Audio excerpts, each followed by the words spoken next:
తాకట్లో ఉన్న మీ బంగారాన్ని విడిపించి ఆ రోజు ఆన్లైన్ రేటుకి కొంటాం. Sharma gold company. నమస్తే, వెల్కమ్ టు సుమన్ టీవీ. నేను మానస. ఈ రోజు మనతో పాటు ఉన్నారు ప్రముఖ జ్యోతిష్య నిపుణులు, ఎనర్జీ వాస్తు స్పెషలిస్ట్, శ్రీ విద్య ఉపాసకులు శ్రీమతి జయప్రద గారు. వారితో మనం మాట్లాడదాం. అలాగే ఈ నెలంతా కూడా మే నెలలో ద్వాదశ రాశుల వారి రాశి ఫలాలు ఏ విధంగా ఉన్నాయనేది తెలుసుకుందాం. అమ్మ నమస్తే. అమ్మ నమస్తే అమ్మ. శ్రీమాత్రే నమః. అమ్మ, ఈ నెలంతా కూడా ద్వాదశ రాశుల వారి రాశి ఫలితాలు ముందుగా మేము మీ నుంచి తెలుసుకోవాలనుకుంటున్నాము. తప్పకుండా నాన్న. అయితే మే నెలలో మనకి జరిగే రాశి ఫలాలన్నీ కూడా ఎలా ఉంటాయంటే కాస్త అందరికీ స్తంభన అనేది జరుగుతుంది. అంటే ఒక్కొక్క రాశికి ఒక్కొక్క ప్రభావం. కొంతమందికి అనారోగ్య సమస్య, కొంతమందికి ఆరోగ్య సమస్యలు, కొంతమందికి ఏమో ఆర్థికపరమైన సమస్యలు, కొంతమందికి కుటుంబంలో కాస్త కలహాలు, చిన్న చిన్న మనస్పర్ధలు ఇవే జరిగే అవకాశాలు ఎక్కువగా ఉన్నాయి. ఎందుకంటే ఈ ప్రభావం ఒక మాస ఫలితాలు మే నెలలో జరిగేవి మాత్రమే కాదు. ఈ షష్టగ్రహ కూటమి ఏదైతే జరిగిందో మనకి దాని ఒక ప్రభావం మనకి ఒక 50-55 రోజుల దాకా ఉంటుంది. సో మనకి మననే జరిగింది కనుక షష్టగ్రహ కూటమి అనేది మనకు ఉంది కనుక ఖచ్చితంగా ఇది మే ఎండింగ్ వరకు ఈ మాసం అంతా కూడా కాస్తంత కొంత కష్టకాలంగా కనిపిస్తుంది.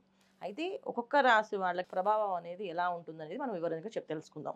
అయితే ముందుగా మనం ఏంటంటే మీనరాశిలో 4 గ్రహాలు ఏవైతే ఇక్కడ ఉన్నాయో, బుధుడు, శుక్రుడు, రాహువు, శనేశ్వరుడు ఏదైతే కలిసి ఉన్నారో ఈ కలయిక 4 గ్రహాల కలయిక అనేది కాస్తంత కష్టమైన పరిస్థితి తీసుకొస్తుంది ఎవరికైనా. మనం ఎంత బ్రహ్మాండంగా ఉంది అని మనం చెప్పుకుందాం అనుకున్నప్పటికీ కూడా వాళ్ళు తెలుస్తుంది కదా ఎవరికి వాళ్ళకి కష్టాలు. ఆల్రెడీ ఇప్పుడు ఈ షష్టగ్రహ కూటమి అయిన తర్వాత ప్రతి ఒక్క రాశికి ప్రతి ఒక్కరికి కాస్తంత డిఫరెన్స్ కనిపిస్తుంది. ఇది ఆ ప్రభావమో ఏ ప్రభావం తెలియకపోయినా వాళ్ళు కాస్తంత ఇబ్బందులు పడుతుంటారు. దాని నుంచి మే నెలలో మనకు ఉండేది అంటే ఈ కష్టకాలం నుంచి బయటపడడానికి ఒక నివారణ పూజ చేసుకుంటే బయటపడతాం. ఇబ్బంది ఏం లేదు. కాకపోతే కాస్తంత కొంచెం శ్రమించాలి. మనం అందరం శ్రమిస్తే పని అవుతుంది. ఇప్పుడు మనం ఏ రాశి వాళ్ళకి ఏ పరిస్థితులు ఎలా ఉన్నాయో చెప్పుకుందాం. అమ్మ, మరి ముందుగా మేషరాశి వాళ్ళకి మే నెలంతా కూడా ఏ విధంగా ఉండబోతోంది, అలాగే ఎటువంటి ఫలితాలు చూపించబోతున్నాయి, గ్రహస్థితి ఏ విధంగా ఉంది? మేషరాశి వాళ్ళకి కాస్తంత మంచి ఫలితాలు అని చెప్పుకోవచ్చమ్మా. ఎందుకంటే ప్రతి మనిషి మంచి ఫలితాలు ఏంటి, ఏలాంటి శని ప్రభావం ఉంటుంది మేషరాశి వాళ్ళకి అనుకోవచ్చు. కాకపోతే ఏంటంటే ఏలాంటి శని రావడం అనేది ఏంటంటే ఒక మనిషికి ఒక క్రమశిక్షణ నేర్పిస్తుంది, ఒక డిసిప్లిన్ నేర్పిస్తుంది. ఖచ్చితంగా ఒక డిసిప్లిన్గా లైఫ్ వెళ్ళే అవకాశం ఉంటుంది.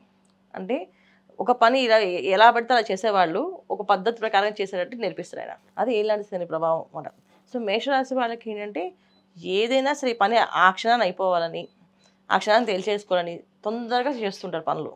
ఈ తొందరపాటు అనేది కరెక్ట్ కాదు, పర్ఫెక్ట్గా చేయాలి అనేది నేర్పించే మాసం ఈ మాసం మే నెలలో. కాస్తంత మిశ్రమ ఫలితాలు కనిపిస్తున్నాయి వీళ్ళకి.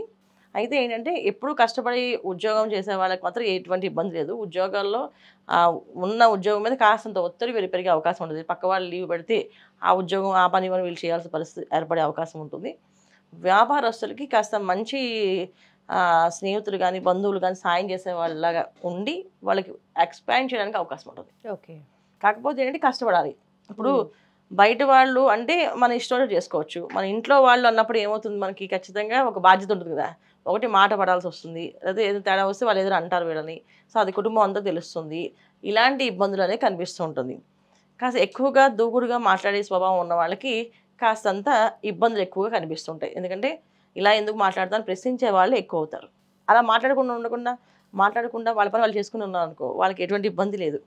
ఎక్కువగా మాట్లాడే వాళ్ళు ఉంటే ఈ రాశిలో ఖచ్చితంగా వాళ్ళకి కాస్తంతే ఎదురు సమాధానం చెప్పడానికి ఎదురు మనిషి ఖచ్చితంగా ఉంటారు వీళ్ళకి.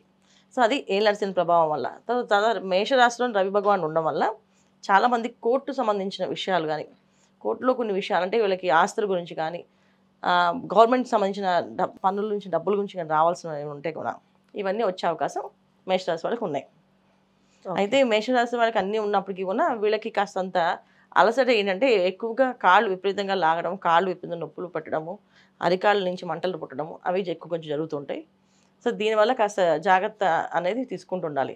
ముఖ్యంగా మేషరాశి వాళ్ళు ఈ మాసంలో ఎక్కువగా దైవారాధనని ఎక్కువ చేస్తూ ఉండాలి. జనరల్గా వీళ్ళు చేసే అలవాటు ఉండదు, భగవంతుని నమస్కారం చేసి వెళ్ళిపోతుంటారు.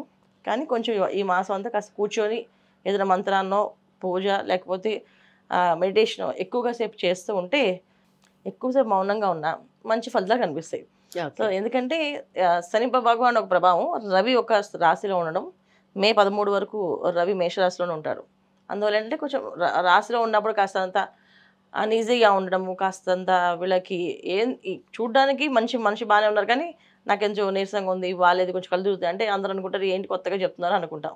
అవి నిజంగానే వీళ్ళకి అనారోగ్య సమస్య కొంచెం లైట్గా కనిపిస్తూ ఉంటుంది. సో వీళ్ళు జాగ్రత్త అన్నది అవసరం. అండ్ మళ్ళీ చివరిగా వీళ్ళు ఎటువంటి దానాలు చేయాలి? ఇప్పుడు మీరు చెప్పినటువంటి అనారోగ్య పరిస్థితులు కనిపిస్తాయి అంటున్నారు, ఎలా జాగ్రత్తగా ఉండాలి, ఏ విషయాల్లో జాగ్రత్తగా ఉండాలి? దానం కంటే వీళ్ళకి ఏంటంటే అమ్మా ఎక్కువ పరిహారం అనేది వీళ్ళు శనేశ్వరుడు ఏలినాటి శని ప్రభావం ఉంది కదా, ప్రతి శనివారం కంపల్సరీగా నవగ్రహ ప్రదక్షిణాలు చేయడం ఏంటి అవి 108 ప్రదక్షిణాలు చేయడం. ఇవి చేయడం వల్ల మంచి ఫలితాలు కనిపిస్తున్నాయి వాళ్ళకి. ఎందుకంటే కాళ్ళ నొప్పులు, అరికాళ్ళ మంటలు ఇవన్నీ తగ్గాలంటే ప్రదక్షిణాలు చేయడం. సో మనం అంటే మన శరీరాన్ని మనం కష్టపెడుతుంటే శని భగవానికి నువ్వు కష్టపెట్టుకున్నావు కనుక నేను కష్టపెట్టను అంటాడు. మనం కష్టపెట్టకపోతే ఆయన కష్టపెడతాడు. సో అందుకేంటంటే సింపుల్గా వాళ్ళు చేసుకోవాలి అనుకుంటే ఖచ్చితంగా ఒక 108 ప్రదక్షిణాలు చేయాలంటే మనకు ఖచ్చితంగా నొప్పులు వస్తాయి కాళ్ళు 100%. ఆ నొప్పి భరించామంటే రేపు వచ్చే కష్టం అనేది తగ్గుతుంది. ముఖ్యంగా వ్యాపారస్తులు ఈ పని ఖచ్చితంగా చేయాలి. ఉద్యోగస్తులు ఏంటంటే ప్రతి శనివారం గుడికి వెళ్ళి కనీసం 20 ప్రదక్షిణాలు చేయాలి. ఎందుకంటే వాళ్ళకి టైం ఉన్నా లేకపోయినా 20 ప్రదక్షిణాలు తక్కువ కాకుండా చేస్తూ ఉండాలి. ఇంకా వచ్చేది వాళ్ళకి వైశాఖ మాసం. ఈ వైశాఖ మాసంలో చాలా మంచి దానాలు చేస్తే చాలా పుణ్యం.